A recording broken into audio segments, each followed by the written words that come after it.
Assalamualaikum warahmatullahi wabarakatuh. Saya Kotrunada Salsabila dari kelas 1A, mahasiswi Pendidikan Matematika Universitas Riau. Baiklah, saya akan menjelaskan tentang budaya atau gaya hidup hedonisme.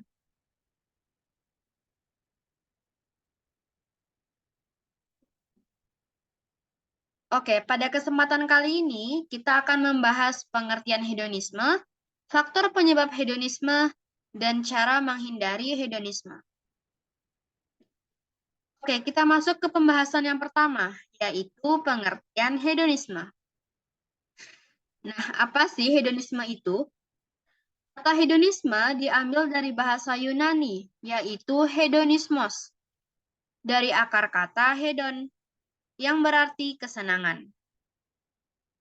Menurut Kamus Besar Bahasa Indonesia, pengertian hedonisme adalah pandangan yang menganggap kesenangan dan kenikmatan materi sebagai tujuan utama dalam hidup.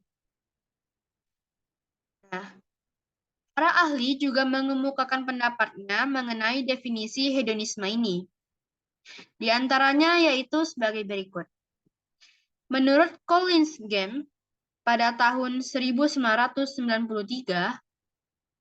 ia mengemukakan bahwa hedonisme adalah sebuah doktrin yang menyatakan bahwa kesenangan merupakan hal yang paling penting di dalam hidup. Kemudian Burhanuddin pada tahun 1997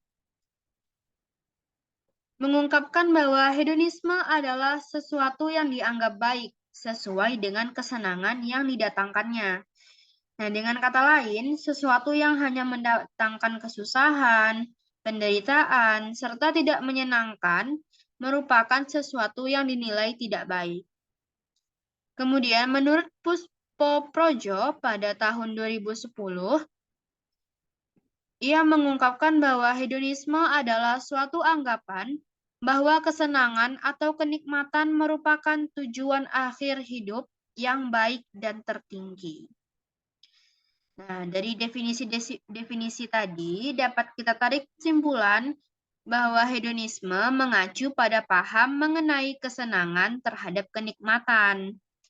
Nah, jadi orang yang menganut pandangan hidup hedonisme ini berpendapat bahwa kebahagiaan serta kesenangan dapat diraih dengan cara melakukan banyak kesenangan serta menghindari hal-hal yang menyakitkan di dunia.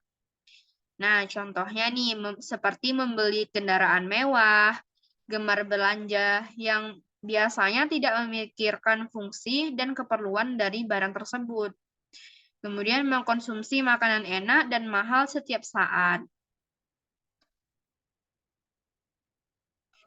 Setelah tahu pengertian hedonisme tadi, nah di sini pada dasarnya ada beberapa faktor nih yang memicu seseorang menjadi penganut paham hedonisme. Oke, yaitu diantaranya faktor yang berasal dari dalam diri individu atau yang kita kenal sebagai faktor internal, dan ada juga faktor yang berasal dari luar lingkungan. Maaf, maksudnya faktor yang berasal dari luar atau lingkungan, yang biasa kita kenal dengan faktor eksternal. Nah, kita bahas satu-satu ya. Nah, faktor internal adalah faktor yang berasal dari dalam diri individu yang merupakan penyebab hedonisme yang paling utama. Nah, hal ini didasarkan pada keyakinan diri sendiri untuk bergaya hidup sesuai keinginannya. Nah, tentu sudah menjadi sifat dasar manusia nih, ingin memiliki kesenangan sebanyak-banyaknya dengan bekerja seringan mungkin. Nah, manusia juga memiliki sifat dasar tidak pernah puas dengan hal yang sudah dimiliki. Nah, sikap dan anggapan bahwa seseorang harus menunjukkan kemewahan, kemegahan, dan senang menjadi pusat perhatian. Nah, pemikiran seperti itu yang menjadi faktor internal penyebab gaya hidup hedonisme. Oke, kita lanjut ke faktor eksternal. Faktor eksternal sendiri adalah penyebab hedonisme yang berasal dari luar. Nah, pengaruh dari lingkungan secara langsung atau tidak langsung dapat menyebabkan seseorang menjalani gaya hidup hedonis. Faktor penyebab hedonisme dari luar yang paling utama adalah arus informasi dari luar yang sangat besar atau globalisasi. Nah, sebagai contoh, seseorang yang berteman dengan orang-orang yang terbiasa hidup mewah, maka kemungkinan besar orang tersebut juga turut mengikuti gaya hidup di lingkungan pertemanan tersebut. Nah, kemudian dia juga mengikuti kebiasaan-kebiasaan di lingkungan pertemanan yang ia jalani. Nah, paham orang dari luar negeri yang dianggap bisa membuat senang, kemudian diadaptasi oleh masyarakat Indonesia, sehingga dapat menyebabkan gaya hidup hedonisme. Nah, jika dilihat sekilas, gaya hidup hedonisme ini terkesan menyenangkan. Seseorang punya segala yang diinginkan, seperti rumah bak istana, kendaraan mewah berjejer terparkir di garasi, atau bahkan rutin belanja barang mewah setiap minggunya. Memang terlihat indah, tapi gaya hidup hedonisme ini dapat menjadi kebiasaan buruk. Dan terlebih ketika seseorang sudah tidak bisa lepas dari kenikmatan yang ditawarkan, hingga ia rela melakukan hal apapun demi bisa merealisasikan keinginannya. Ya, itu terjadi karena keegoisan yang melekat pada hedonisme. Nah, tentu hal ini perlu kita atasi. Nah, adapun cara mengatasi budaya atau gaya hidup hedonisme ini, atau cara menghindarinya, yaitu yang pertama, menyadari bahwa hidup bukan tentang senang-senang saja. Nah, kita sebagai manusia tentunya harus memahami bahwa kehidupan ini selalu berputar. Kadangkala kita akan diberikan masalah sehingga membuat kita menjadi sedih, susah, hingga kesulitan.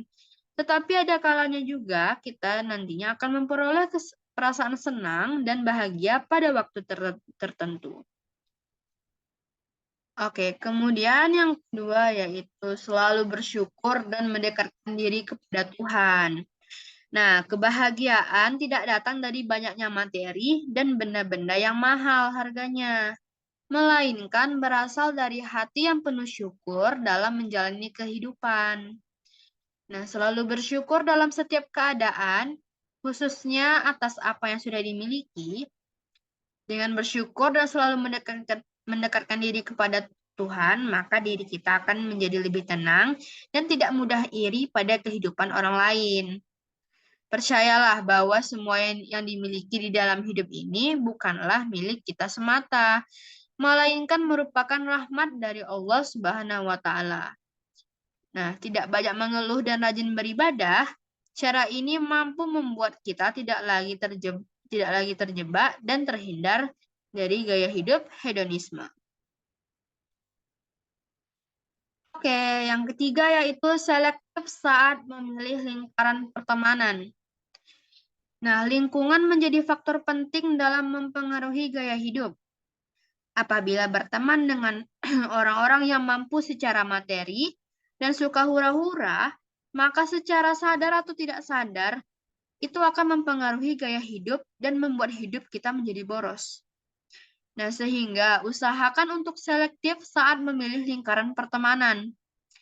Hindari circle yang mendorong diri untuk mengedepankan gaya hidup mewah. Nah, sebaliknya carilah kelompok yang punya minat positif dan terkoneksilah dengan mereka. Oke, selanjutnya yaitu menyusun rencana keuangan. Salah satu cara mengatasi hedonisme adalah menyusun target dan rencana keuangan jangka panjang. Ketika mempunyai rencana keuangan dan memikirkan masa depan, serta menentukan prioritas, nah maka kita dapat mengontrol gaya hidup. Sebab terdapat hal yang jauh lebih penting di masa yang akan datang. Dan jangan lupa untuk mencatat setiap pengeluaran dan pemasukan. Dengan begitu, kita bisa mengontrol keuangan dan menerapkan hidup hemat. Oke, yang terakhir yaitu hidup sederhana. Nah, hidup sederhana bukan berarti hidup dalam serba kekurangan ya.